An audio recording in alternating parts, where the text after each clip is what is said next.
아이패드 프로크리에이트 펜 드로잉으로 스케치를 해보도록 하겠습니다. 대지를 먼저 펼쳐야 하는데요. 더하기 버튼, 저는 오늘도 A4 사이즈인 297-210mm로 대지를 펼치겠습니다. 보통 일반적인 펜 드로잉을 위한 집을 그리실 때는 투시도를 적용한 그림들이 그림이 더 있어 보입니다. 뭔가 입체감이 느껴지는 그림으로 보입니다. 그림책에서는 이런 투시도가 의도적으로 무시된 채 그려지는 경우가 많죠. 지금 저는 그림책을 위한 펜드로잉 그림을 그리고 있어요. 현실에서는 보기 힘들 수 있는 그런 집들을 주로 그리거나 또 그런 그림책들을 찾아보곤 하는데요. 안데르센 동화 같은 곳에서 나오는 그런 책들에서 나오는 집들을 많이 봅니다. 그것들을 응용해서 또 저만의 스타일로 새롭게 또 집을 그리곤 하는데요. 지금 그리고 있는 집은 일반적이지 않은 형태의 집이에요. 집이 살짝 삼각형으로도 보이기도 하고 마름모꼴 모양 같기도 합니다. 집을 그리실 때는 먼저 미리 찾아서 보신 사진이나 그림이 있으실 텐데요. 거기에서 집의 어떤 비율부터 먼저 파악을 하시는 게 좋습니다. 창문과 문이 있다면 그 건물 전체로 봤을 때 이 창문과 문은 몇 대 몇의 비율로 그려져 있는가, 또 3층이라면 3등분이 건물 전체에서 어떤 비율로 되어 있는가, 이런 것들을 먼저 스케치로 자리를 잡아주신 후에 그 위에 레이어를 하나 얹으셔서 본격적인 스케치에 들어가시는 것도 도움이 됩니다. 그림을 오랫동안 그리지 않은 사람들은 주로 평면으로 그리죠. 입체감 없이 평면으로 집을 그리지만 이렇게 투시도 공부를 하면서 입체적으로 그림을 그리면 관찰력도 생기고 또 남들이 잘 보지 못하는 것들을 또 보게 되면서 그것들을 또 나의 작품 속에서 그대로 드러내게 할 수 있는 게, 지붕도 스케치 한 번으로 얇게 끝낼 수도 있지만 굵기를 조금 주고요. 그 안에 살짝 패턴들을 주고 있어요. 지붕에 있는 점들도 하나하나 다 찍어줬고요. 펜드로잉으로 그림을 그리시는 방법은 맨 처음에 전체적인 구도를 잡고 그 위에 대략적인 스케치를 올리고 또 하나의 레이어를 올려서 더 세밀한 묘사를 하고, 점점 그렇게 레이어를 쌓아가는 방법이 있고, 처음에는 이 집 하나만 완성해 보겠다 하시면 이 집으로 집 한 채로 먼저 연습을 하시는 겁니다. 대략적인 스케치가 끝나셨다면 이제 한 단계 들어간 묘사를 하도록 하겠습니다. 벽돌로 되어 있는 형태를 묘사해 볼게요. 레이어를 쌓으면서 세밀한 묘사를 들어갑니다. 그리고 또 그림이 괜찮다 싶으시면 레이어를 하나 더 올리셔서 또 옆집에 대한 구도를 잡고 스케치를 하고 또 레이어를 올리면서 또 묘사를 또 하고,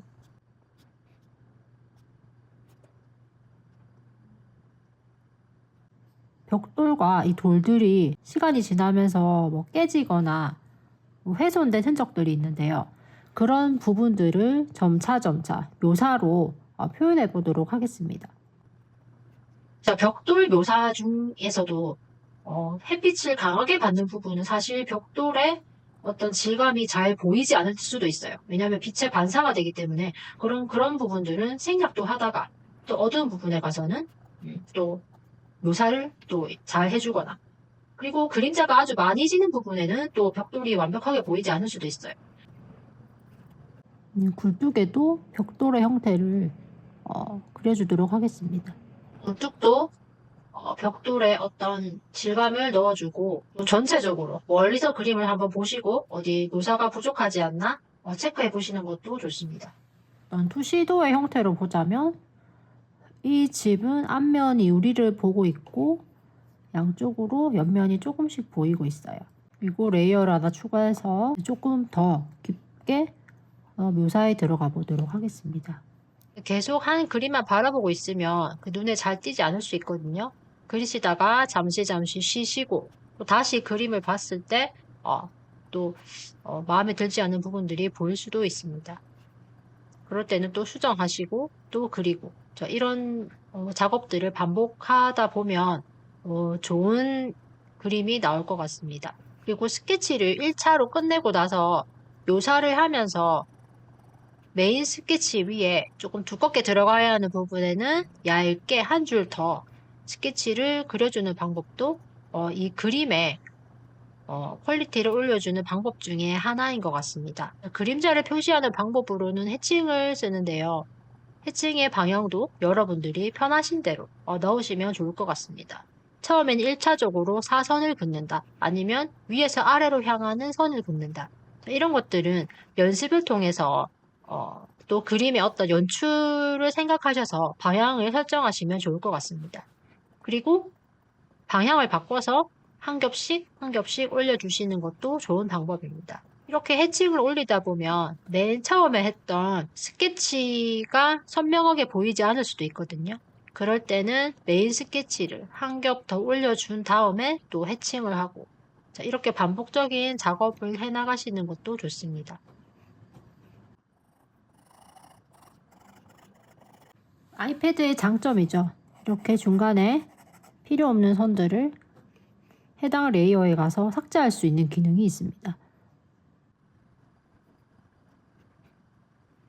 저는 지금 사진을 보면서 전체를 먼저 구도를 잡는 것이 아니라 일단 집 한 채부터 완성하고 나서 그 밖의 것들을 추가로 하는 방법을 쓰고 있습니다.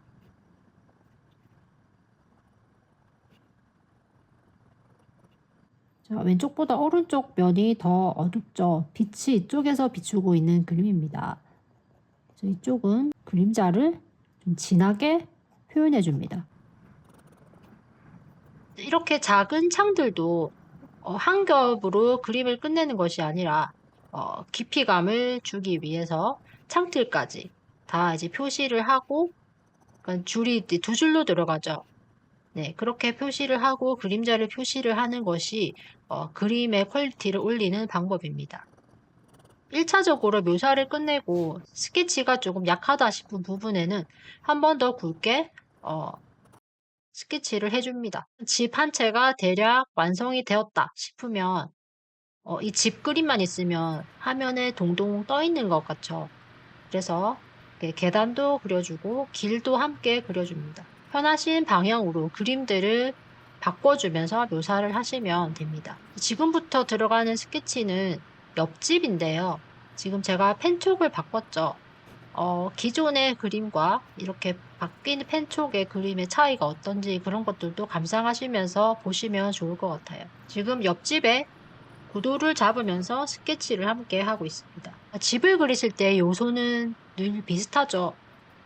집의 모양이나 형태는 조금씩 다 다르지만 집에 공통적으로 있는 것들은 창문이나 문, 지붕, 굴뚝, 또 벽의 질감 표시 이런 것들이 있습니다. 그래서 집만 10채 정도 그리시면 이게 투시도 같은 것들은 쉽게 이해가 되실 것 같아요. 그리고 평면처럼 그리는 것보다 창문의 두께감, 문의 두께감, 또 지붕의 두께감 이런 것들도 얇게 의도적으로 한 번 더 스케치를 해주시면 그림이 더욱더 살아 보입니다. 풀을 그리실 때는 펜을 굴려가면서 풀의 모양 그대로 살려서 스케치를 하시면 됩니다. 펜 드로잉에 많이 등장하는 것들이 자연물이죠.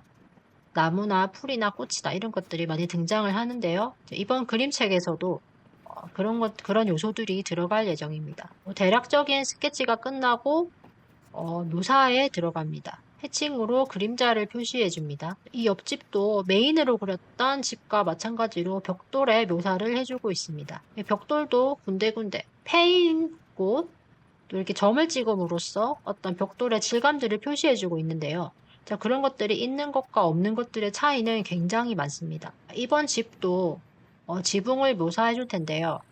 처음에는 위에서 아래로 내려오는 무늬를 넣어줄까 하다가 또 다른 모양으로 또 시도도 해보곤 했습니다. 아이패드는 또 삭제가 가능하니까 그 마음에 드시는 디자인으로 이것도 넣어보고 저것도 넣어보고 해보시면 연습하는 데 도움이 많이 될 것 같습니다. 그리고 혹시나 다른 사람의 그림을 따라보고 그리실 때도 맨 처음에는 똑같이 그려도 보시다가 점차 집을 5째, 6째 그리시면서 이렇게 점점 그림이 나아진다 하시면 자기만의 스타일로 그림을 한번 그려보시는 것도, 바꿔서 그려보시는 것도 좋을 것 같습니다. 군데군데 깊이감 있는 묘사를 한 번씩 더 해주고 있습니다. 이 부분은 제가 이 펜 쪽으로 작업을 했고요. 이 집은 이 펜 쪽으로 작업을 했는데 뭔가 다름이 느껴지시나요? 그림자가 많이 지는 부분은 해칭의 방향을 여러 가지로 써서 표현을 해줍니다.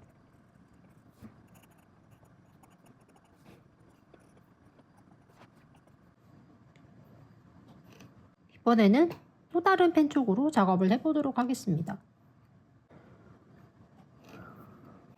옆집도 완성을 해서 이제는 옆집의 길도 묘사를 해줍니다.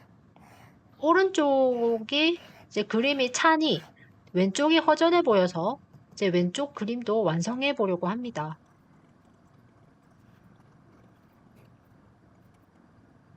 이 왼쪽으로는 좀 멀리 있는 집들도 그려보려고 합니다. 집과 붙어 있는 곳에는 그림자가 많이 지겠죠. 잎이 있는 풀들 같은 경우에는 그림자가 그 모양에 따라서 둥글게 지는 경우도 있겠죠. 그럴 때는 또 둥근 형태 그대로를 살려서 그림자를 표시합니다.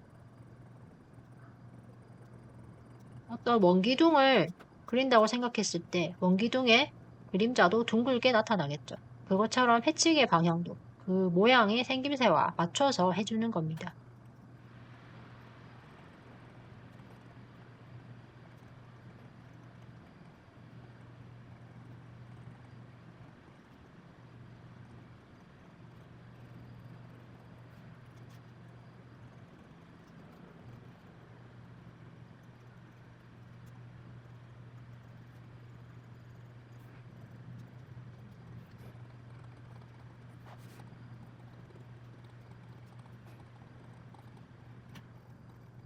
자, 풀들을 다 그려줬다면 이제 멀리 있는 집들을 레이어를 추가해서 또 묘사합니다. 보통 가까이에 있는 사물들은 선명하게 잘 보이지만 멀리 있는 것들은 약간 회색으로 보이기도 하고 창문 하나하나가 다 보이는 경우는 없죠.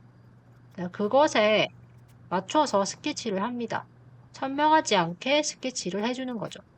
꼭 표시해야 하는 그림자라든지 건물의 어떤 특성만 살려서 스케치를 합니다. 자, 멀리 보이는 건물들도 창문이 있을 텐데요. 저렇게 점으로 표시하거나 짧은 선들로 표시를 해줍니다. 그래서 가까이에 있는 사물들과 멀리 있는 사물의 스케치가 확연히 다르죠. 그리고 집 주변에 있는 나무들을 조금 더 묘사해줍니다. 자, 이곳도 맨 처음에 스케치를 했던 이 집들보다는 뒤쪽에 있죠. 그래서 저 멀리 왼쪽에 있는 집들처럼 멀리 있는 형태로 묘사를 합니다.